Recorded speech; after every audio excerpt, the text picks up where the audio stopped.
que as pessoas, elas vivem como se nunca fossem morrer. Isso é muito natural do ser humano. É muito natural. E isso acontece conosco também. Comigo, com os pastores. Nós vivemos um dia após o outro e nós vivemos como se nunca fôssemos partir dessa terra. Então, o assunto hoje é falar sobre a morte. Mas não é falar de uma forma para trazer pânico, nem apavoro, nem para mexer no psicológico das pessoas, porque quando falamos do assunto morte, muitas pessoas sentem medo, muitas pessoas não querem tocar no assunto, e a grande verdade não é essa. A morte faz parte do ciclo da vida. Nascer, crescer, desenvolver, envelhecer e morrer. Lógico que às vezes a morte não chega na velhice, pode chegar na fase da infância, pode chegar na fase da juventude, na fase adulta, ou dentro de uma normalidade que seria o mais normal, na velhice. Mas eu descobri algo assim muito legal. Hoje nós temos a ciência e a neurociência hoje está muito avançada. Através da tomografia computadorizada, eles fizeram testes, né? Eles começaram a fazer pesquisas e testes. E diante de um exame desse, começou a desenvolver esse assunto que falava sobre a morte. Naquele momento, a pessoa, o cérebro, ele travava, ele não aceitava aquele assunto. Então, através da tomografia, descobriu-se que o próprio cérebro, ele trava esse momento de reflexão. A maioria das pessoas.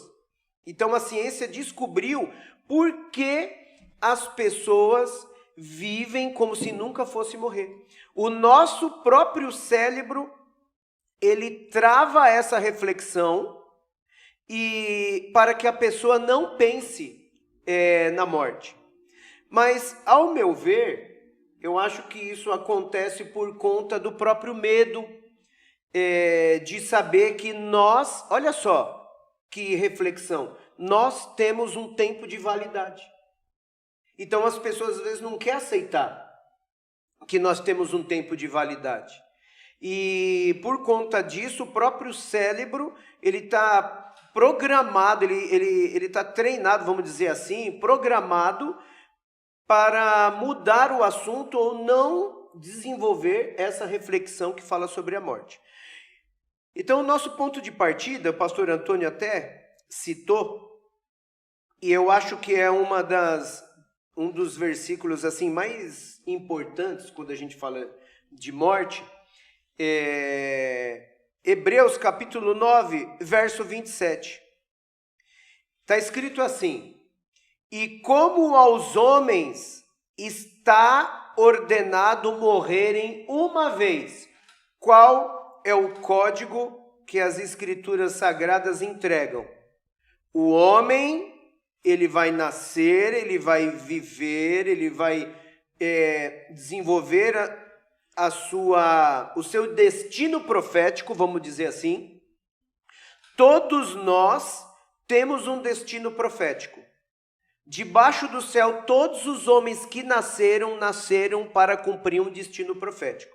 O problema é que às vezes nós não descobrimos a nossa identidade, o nosso destino profético, e por conta disso nós nos desviamos do plano principal que Deus nos preparou para que a nossa vida fosse desenvolvida para aquilo. Mas enfim, a Bíblia fala que ao homem é destituído viver uma vez, vai viver, e é ordenado morrer uma vez, vindo depois disso o juízo.